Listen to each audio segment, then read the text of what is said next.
Right. Again, welcome to another video in which we will be discussing a decision-making set from XAT 2026 paper.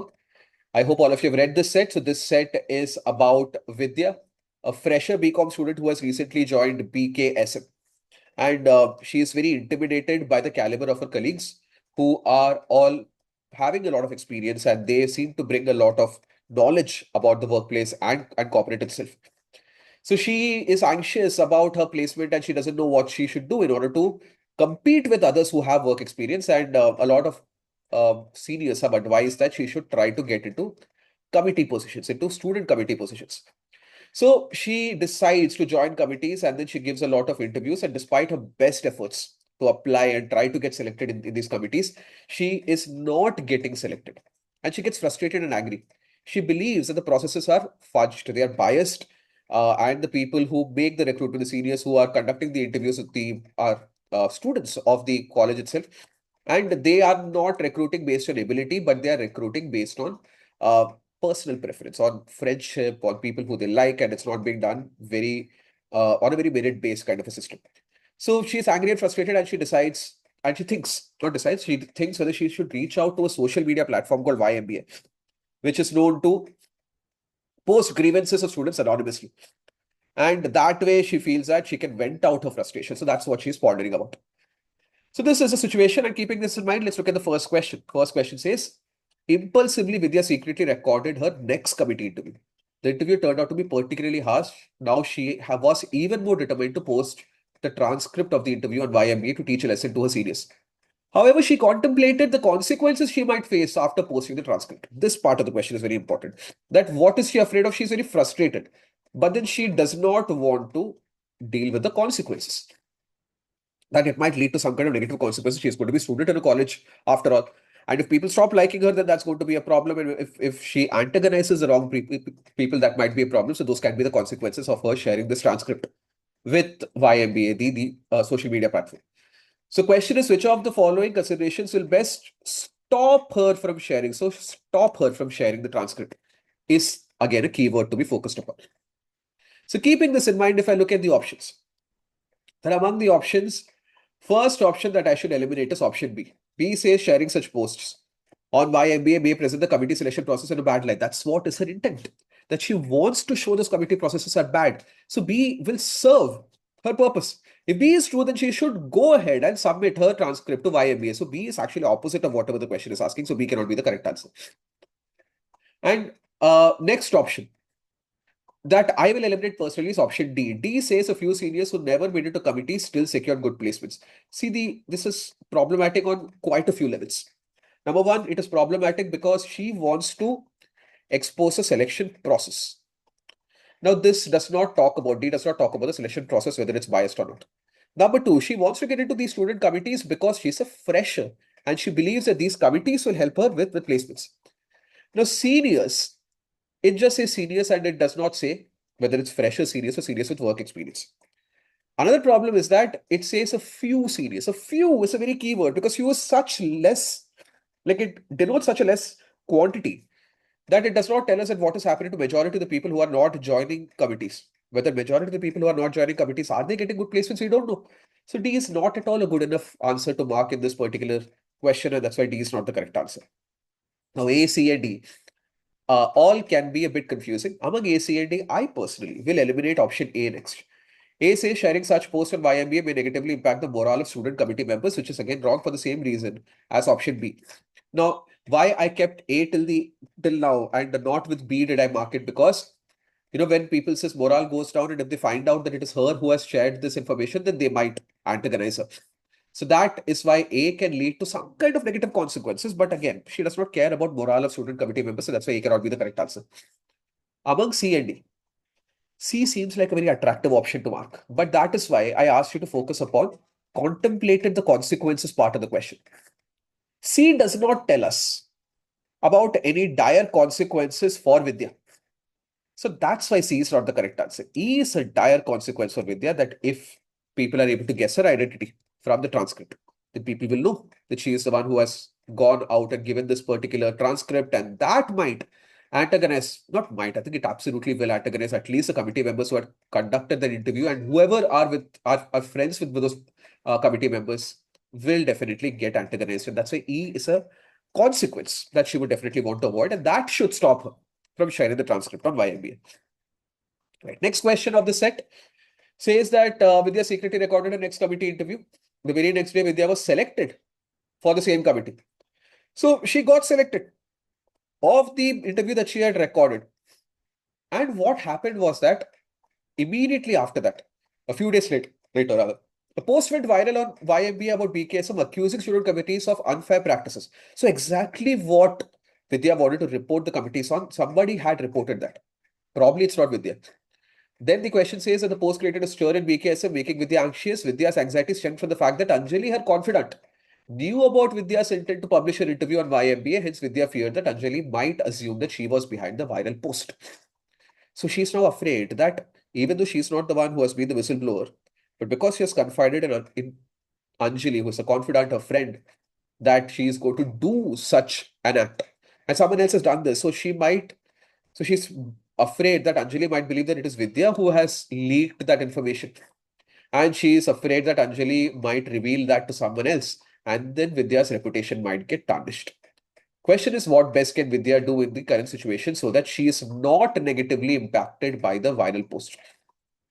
So she's not impacted by the viral post, is what she has to address. And the only way that she can get exposed, she can be the accused, is if Anjali reaches out to someone, because Anjali is her confidant. So that makes the question very easy. If we understand that she just wants to make sure that Anjali understands that she is not uh, the person who has caused the leak, then there is only one possible correct answer. And that is option E. Have a discussion with Anjali and clarify that Vidya had nothing to do with the viral post. Now you can tell me, but B also has something to do with Anjali. But the thing is that Anjali has a limited friend circle does not tell me that whether the limited friend circles members have a larger friend circle or not, unlimited or not. If Anjali even reaches out to her limited friend circle and tells even someone, then information can get leaked from anywhere about the fact that Vidya was planning to do this. And that's why that puts Vidya in a kind of jeopardy. That's why B is definitely not the correct answer. Another option that people might say that people can, that say Vidya can do is C. Inform the committee that while Vidya had secretly recorded her interview with them, she had nothing to do with the viral post. So go and be honest with the committee itself. So she herself can cause the leak, that she was planning to do this, but she is not in charge, or she's not the one who has actually caused the leak. Now, why this is a very bad decision to make is that we call it in Hindi as chor ki dadi mein tinka. Like the thief's hat is on fire. So the thief who goes to a house, steals stuff, and then sets the house on fire and runs out and starts shouting thief. That person's hat being on fire is the indication that that person is a thief. So she going and exposing herself that she is the one who was wanting to complain, but she did not, actually puts the spotlight on her even more. And there is no other channel of communication clearly as mentioned inside the question itself that can lead to people believing that Vidya is the one who is leaking apart from Anjali. So the solution should target Anjali and having an open conversation. As I've said multiple times in these solutions again and again, that open communication is always the best possible course of action, and E precisely does that. And the remaining options are absolutely irrelevant. Request YMBA to disclose the name of the person. So this is again not dealing with the problem directly, indirectly, or asking YMBA to do something that they don't do. So why will YMBA even listen to her request? No reason. They are known for publishing anonymous complaints. So A is not the correct answer, and D is not the correct answer, because that is again wrong for the same reason as C, that it shows that you are trying too hard to hide your follies, and that might put the spotlight on you. That's why E is clearly the correct answer. I think 39 is one of the easier questions in XAT DM of 2026. All right, last question of this set says that a few committee secretaries complained to the dean. So the dean has now been notified about this webpage YMBA, the social media platform YMBA. And she has gone to YMBA and she's finding that a lot of posts have targeted BKSM. Some are innocuous. Innocuous means that not harmful at all, harmless. Some cross the line. So cross the line and calling out BKSM in probably in very, very bad words, in terms of using very bad language and portraying them in very, very negative light. And the dean also felt that such posts even tarnish the image of BKSM. So she also reflected and found out that such posts are making student committees mend their ways and becoming more accountable. So there are two sides to the coin is what this dean can see that number one, it is proving to be bad because the information is going out to public and it is tarnishing the image of the college. But there's also positives to come out of it. The student committees are behaving better because of fear of them being reported on YMBA. So now she's wondering as to what she can do to address the issue, what she can do to make sure that the negative doesn't happen and at the same time the positive is held on to. And again, a very key part of this question to focus upon is this line. She did not want to do anything disproportionately harsh. So don't take a harsh stance, is the prompt of the question itself, and that should help you eliminate a lot of options. Question is asking what best can the dean do to take a sustainable decision to dissuade students from posting their grievances in public forums, presenting the college in a bad light. So based on the question, based on the fact that you should not take harsh decisions, A should be eliminated because surveillance is very, very harsh. B should be eliminated. Banning access to public forums is again a very, very harsh decision. Announcing that she will run all committee selections personally is also very, very wrong. Not just because it is a very disproportionate kind of an action, but it also assumes that she has got nothing better to do. She is a dean of the college. If she starts running the committee herself, when will she do her actual work? So C is absolutely going to be an impossible kind of a step to take. That's why ABC should be eliminated. Now, among D and D, which one is a better answer? For that, understanding the situation at hand is very important. Now, what is leading to the positive effects?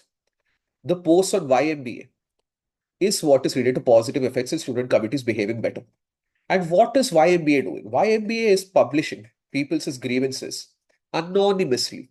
Anonymous is very, very important because only because they are keeping the identity of the complainant anonymous are people coming forward and having the courage to voice their grievances. Open forums, I think, are already there. If you want to complain about a particular committee, I don't think that the dean or the faculty members will ever not listen to people's complaints.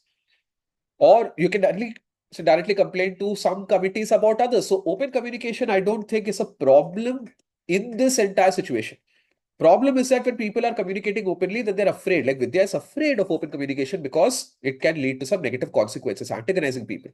That's why secrecy and anonymity is very, very important. And that's why, with respect to the context of the situation, whatever YMBA is doing on social media, if they can replicate that on campus, that will be the best possible decision. And that's why D is correct and E is not. So D talks about anonymous in-house forum. Don't take it into public. Your image will not be tarnished. At the same time, because complaints are coming in, that means that the committees will be held accountable. And that's why D is a better answer than E. All right. Thank you.